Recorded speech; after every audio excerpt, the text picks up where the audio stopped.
मेरे पिताजी लकड़हारे थे। एक दिन जंगल में पेड़ काटते वक्त एक भारी पेड़ उन पर गिर पड़ा और वे चल बसे। माँ यह सदमा झेल न सकीं और बिस्तर पकड़ लिया। उनकी दवा दारू का खर्चा एक ऐसे पहाड़ की तरह था जिसे पार करना नामुमकिन लगता था। घर में अनाज का एक एक दाना खत्म होता जा रहा था। मैं जानता था अगर आज कुछ न हुआ तो यह घर टूट जाएगा। उस वक्त मैं बर्फ में खोदे हुए एक गड्ढे के पास बैठा अपने लगाए जाल को घूर रहा था। तभी मेरे कान में गुड्डी की आवाज आई, भैया हवा बहुत तेज है, बर्फ मेरी गर्दन में घुस रही है। मैंने देखा गुड्डी बर्फ के गड्ढे में सिकुड़ी कांप रही थी। मेरा दिल भर आया। गुड्डी थोड़ा और सब्र कर। जैसे ही खरगोश फंसा, भैया तुझे नई रजाई वाली जैकेट और मांसाहारी पूड़ियां दिलाएगा, जितनी मन करे खाना। मैं फिर जाल पर नजर गड़ा लिया। तभी एक छोटा सा हाथ आया, एक कड़ा ठोस बासी रोटी का टुकड़ा पकड़े हुए। भैया तुम खाओ, सुबह से कुछ नहीं खाया। भूखे पेट खरगोश कैसे पकड़ोगे? यह गुड्डी का पूरे दिन का राशन था। उस पल न जाने कैसे मेरी भूख और ठंड दोनों गायब हो गई। अरे पगली, भैया बड़ा है, भूख नहीं लगती उसे। तू खा जल्दी, वरना ठंड से बीमार पड़ेगी और फिर भैया को तुझे पीठ पर लाद कर पहाड़ से उतारना पड़ेगा। लेकिन जिद्दी गुड्डी ने जबरन रोटी मेरे मुंह में ठूंस दी। उसकी इस हठ को देखकर मेरे मन में पांचों रस एक साथ उठे। 2 जन्म जी चुका हूं और आज एक छोटी सी बच्ची मेरी फिक्र कर रही है। ये कैसी विडंबना है। मैंने बस एक छोटा सा टुकड़ा तोड़ा और कड़क आवाज में बोला, बाकी सब तू खा, वरना भैया को गुस्सा आएगा। गुड्डी ने देखा कि भैया ने खाया। तब जाकर उसने चैन की सांस ली और धीरे धीरे रोटी को छोटे छोटे टुकड़ों में चबाने लगी। मैंने मन में ठान लिया, इस घर के लिए आज कुछ न कुछ लेकर जाना ही है। मैं सांस रोककर देख रहा था। खरगोश धीरे धीरे जाल की तरफ बढ़ रहा था। तभी अचानक पास से एक जोरदार आवाज आई। खरगोश चौंक कर उल्टी दिशा में भाग गया और उसी वक्त एक जंगली बिल्ला तेंदुए जैसा तेजी से खरगोश के पीछे दौड़ा। मैं गुस्से में गड्ढे से उठकर चिल्लाया, हमारे शिकार पर हाथ डाला तो खैर नहीं। गुस्से में होश खो बैठा और मैं भी उसके पीछे दौड़ पड़ा। बिल्ला लगभग खरगोश को दबोचने ही वाला था। मैंने जमीन से एक पत्थर उठाया और पूरी ताकत से उस पर फेंका। हट यहां से। लेकिन बिल्ला चालाकी से बच गया और भागा नहीं, पलटकर मुझे घूरने लगा। हिस्सा हिस्सा, भैया संभलो, मैंने बिना पीछे देखे धीरे से कहा। गुड्डी गड्ढे में रह, बाहर मत निकलना, चाहे कुछ भी हो। फिर मैंने पीछे खूंसी हुई टूटी फूटी कुल्हाड़ी निकाली और हाथ में थाम ली। अगले पल बिल्ले ने झपट्टा मारा और मुझे जमीन पर गिरा दिया। मेरी सहज प्रतिक्रिया ने काम किया। दर्द दबाकर मैं लुढ़क गया और उसके पंजे से बचा। कई बार चकमा देने के बाद भी मेरे शरीर पर कई घाव हो गए। इसी तरह खींचता रहा तो यह जानवर मुझे यहीं खत्म कर देगा। गुड्डी पीछे है, मां घर में दवा का इंतजार कर रही है। मैं मर गया तो यह घर खत्म हो जाएगा। जब बिल्ले ने अगली बार झपट्टा मारा, मैं इस बार नहीं हटा। जैसे ही उसने मेरी बांह पकड़ी, मैंने करवट बदली और टूटी कुल्हाड़ी उसकी गर्दन में घुसा दी। बिल्ला मेरे ऊपर गिरा, कुछ देर तड़पा, फिर बिल्कुल शांत हो गया। मैंने उसे हटाकर किसी तरह उठने की कोशिश की। तभी गुड्डी लड़खड़ाते हुए मेरी तरफ दौड़ी आई। भैया क्या हुआ तुम्हें? गुड्डी पास मत आ। छोटी सी गुड्डी वहीं रुक गई। छोटे छोटे कंधे ऊपर नीचे होने लगे, जोर जोर से रोने लगी। फिर उसने पास में पड़े मरे हुए बिल्ले की तरफ इशारा किया। भैया देखो, तुमने इसे मार दिया। आज रात हम मांस खाएंगे। बात खत्म भी नहीं हुई थी कि पास की झाड़ी में फिर हलचल दिखी। मैं दर्द सहते हुए वहां गया और झाड़ी हटाई। वही मोटा खरगोश, टांग में चोट लगी थी, बर्फ पर कांप रहा था। मैंने बिना सोचे खरगोश उठाया, बिल्ले को कंधे पर लादा और गुड्डी को आवाज दी, गुड्डी चलो घर चलते हैं। गुड्डी ने आंखें पोंछी और मदद करने दौड़ी। भैया मैं भी उठाने में मदद करती हूं। तू अभी बहुत छोटी है, इतनी ताकत कहां। मेरे साथ चल, जल्दी चलना होगा। थोड़ी दूर चले थे कि पहाड़ से भेड़ियों की आवाज गूंजी। गुड्डी ने मेरा पैर पकड़ लिया, चेहरा सफेद पड़ गया। भैया भेड़िए हैं? मैं सोचने की फुर्सत नहीं थी। मैंने खरगोश गुड्डी की पीठ पर बांधा और उसे अपनी बाहों में उठा लिया। शरीर का दर्द भूलकर पूरी ताकत से पहाड़ से नीचे की तरफ दौड़ा। एक सांस में घर के दरवाजे पर पहुंचा, हांफते हुए रुका। गुड्डी घर आ गए। लेकिन अभी आंगन में कदम भी नहीं रखा था कि घर के अंदर से जोरदार बहस की आवाजें सुनाई दी। लक्ष्मी देवी, मैं तुझे बता रहा हूं, आज पैसे नहीं मिले तो मैं काला काका चुप नहीं रहूंगा। काका बस कुछ दिन और दे दो। राहुल पहाड़ पर गया है, वापस आएगा तो पैसे दे देगा। आज पैसे नहीं दिखे तो यह टूटा फूटा घर तोड़ दूंगा। और सुन, तेरी बड़ी लड़की सुनीता अच्छी खासी दिखती है, पैसे नहीं चुकाए तो उसे अपने घर ले जाऊंगा बहू बनाकर। मैं पहचान गया, यही काला काका था जिसने हमें ब्याज पर उधार दिया था मां की दवा के लिए। जैसे ही मैंने मां और सुनीता दीदी की रोने की आवाज सुनी, मैंने एक लात से घर का पुराना लकड़ी का दरवाजा तोड़ दिया। अंदर देखा, काला काका ने सुनीता दीदी की बांह पकड़ी हुई थी और खींच रहा था।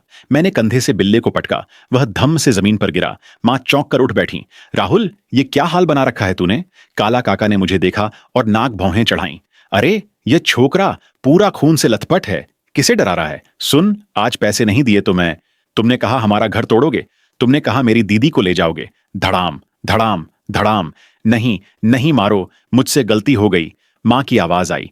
राहुल, बस कर, जान चली जाएगी उसकी। माँ की आवाज सुनकर मैं रुक गया। मैंने काला काका को जमीन पर फेंका, पीछे से टूटी कुल्हाड़ी निकाली और जमीन पर पड़े बिल्ले की तरफ इशारा किया। यह जंगली बिल्ला मेरे शिकार पर झपटा था, मैंने इसकी गर्दन काट दी। तुम्हारी जान भी जान है, मेरी माँ की जान भी जान है। ब्याज पर दिए पैसे कल शहर जाकर इस खाल और मांस से चुका दूंगा, मूल और ब्याज दोनों। लेकिन याद रखना, अगर दोबारा हमारे घर के पास दिखे या दीदी को लेकर एक शब्द भी बोला तो इस बिल्ले जैसा ही अंजाम होगा। मैं गलत था, माफ कर दो राहुल भैया। काला काका लुढ़कता गिरता भागा।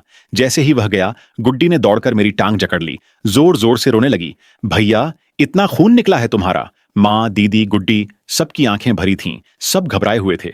यह देखकर मेरा मन गर्म हो गया। दर्द दबाकर मैं बोला, कुछ नहीं हुआ, बस ऊपरी चोट है। आज किस्मत अच्छी थी, बड़ा शिकार मिला। कल शहर जाएंगे, माँ की दवा का पैसा हो जाएगा। मेरी बात पूरी होते ही आंगन में जोरदार दस्तक हुई। राहुल, घर में हो? मैंने आवाज पहचानी। यह मोटू था, मेरा बचपन का यार चंदन। मैंने दरवाजा खोला और उसे अंदर बुलाया। मोटू अंदर आया और नजारा देखकर ठिठक गया। राहुल खून से लथपथ, हाथ में टूटी कुल्हाड़ी, जमीन पर एक मरा हुआ जंगली बिल्ला और एक मोटा खरगोश। यार, पहाड़ पर कोई बड़ा जानवर मिल गया क्या? कहां कहां चोट लगी? भारी तो नहीं? वह आगे बढ़ा और मेरी चोट देखने की कोशिश करने लगा। मैं दर्द सहकर चारपाई के किनारे बैठ गया और हाथ हिलाया। कुछ नहीं, मरूंगा नहीं। मां ने उसके हाथ का थैला देखा और मोटू की तरफ देखा। बेटा, इतनी रात को आए हो, कोई काम था? चाची, मेरी मां ने बताया कि घर में राशन खत्म हो गया है। मेरे पिताजी ने कहा, भेज दे थोड़ा मकई का आटा, 2 वक्त का काम चलेगा। थैले में पीले पीले मकई के आटे को देखकर घर में सब खामोश हो गए। नहीं बेटा, ये कैसे हो सकता है? तुम्हारे घर में भी कमी है, वापस ले जाओ। चाची, ये कोई बड़ी बात नहीं, मेरे पिताजी ने कहा। राहुल के बाप ने हमारे बुरे वक्त में साथ दिया था, ये उसी का कर्ज है। फिर उसने कमरे में टूटे फूटे बर्तन देखे और हैरान हो गया। यार, ये क्या हुआ? जंगली बिल्ले से लड़ाई हुई तो घर इतना बिखरा क्यों है? सुनीता दीदी ने आंखें पोंछते हुए काला काका वाली पूरी बात बता दी। मोटू का चेहरा लाल हो गया। वह कमीना अकेली औरतों पर रौब दिखाता है। चल, मैं अभी गांव में अपने भाइयों को बुलाता हूं, उसकी टांगें तोड़ देंगे। मैं तुरंत उठा और बाहर भागते मोटू को रोका। रुक, टांगें तोड़ी तो वह पंचायत में जाएगा और हम सब फंस जाएंगे। एक कचरे आदमी के लिए खुद को बर्बाद करना ठीक नहीं। तो क्या बस इसी तरह छोड़ दें? वह आज आया है तो कल फिर आएगा। नहीं, मारपीट सबसे बुरा तरीका है। असली तरीका है खुद को इतना मजबूत बनाना कि उसकी हिम्मत न हो। मोटू चकित होकर बोला, मतलब? मैंने एक पल रुककर कहा, कल फिर पहाड़ पर चलना होगा मेरे साथ। क्या? राहुल, तू पागल है? मां भी घबराकर बोली, बेटा, ये क्या कह रहा है? इतनी चोट में पहाड़ पर गया और वहां भेड़िया सेढ़िया मिल गया तो? मां, अपनी चोट मुझे पता है। लड़ाई से न तो घर में अनाज आएगा, न मां की दवा के पैसे। जब हमारे पास खाना होगा, पैसे होंगे, तभी काला काका जैसे लोग दूर रहेंगे। मैंने मोटू की तरफ देखा। तू अच्छा शिकारी है। तू और मैं और तेरा कालू कुत्ता तीनों मिलकर पहाड़ पर चलेंगे।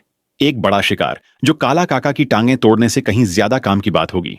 यार, तू जो कहे बस बोल, मैं तैयार हूं। मैंने देखा मां अभी भी मना करना चाहती थी। मैं जल्दी से बोला, मां, तुम आराम करो, अब घर की जिम्मेदारी मेरी है।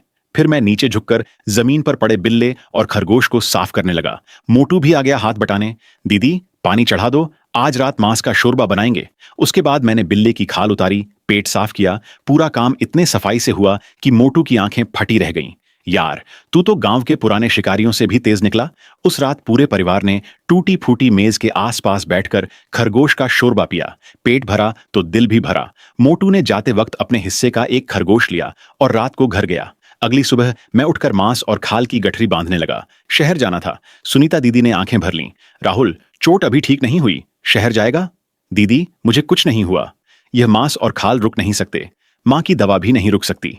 मैंने मांस, खाल और वह टूटी कुल्हाड़ी सब टोकरी में भरा। तभी सुनीता दीदी ने अपनी पुरानी पैबंद लगी छोटी रजाई जैकेट मेरी तरफ बढ़ाई। भैया, बाहर ठंड है, पहन लो। मैंने उस पतली सी जैकेट को देखा, झुककर उसके सिर पर हाथ फेरा। पगली, यह तेरी है, भैया को नहीं पहनेंगे। भैया, खून बहुत गया है, बिना कपड़ों के ठंड लगेगी। मेरी आंखें भर आईं। मैंने वह जैकेट ले ली और सीने से लगा लिया। अच्छा, ले लेता हूं। वापस आऊंगा तो तुझे नई फूलों वाली रजाई जैकेट दिलाऊंगा। पीछे से गुड्डी की आवाजें आती रहीं। मैं हाथ हिलाकर चलता रहा, पीछे मुड़ा नहीं। रास्ते की ठंड में घाव जलने लगे, लेकिन सीने पर वह पुरानी जैकेट गर्म थी, जैसे अंगारा रखा हो। कल की पूरी रात याद करके मुट्ठी भिंच गई। पहाड़ में अगर बंदूक होती तो इतना हाल न होता। मुझे किसी तरह एक बंदूक का इंतजाम करना होगा। दोस्तों, ये हमारे चैनल की पहली वीडियो है। कमेंट में बताएं आपको ये वीडियो कैसे लगी और ऐसी ही वीडियोस रोज देखने के लिए हमारे चैनल मिथिक्स टेल्स को सब्सक्राइब करके कमेंट करें। धन्यवाद।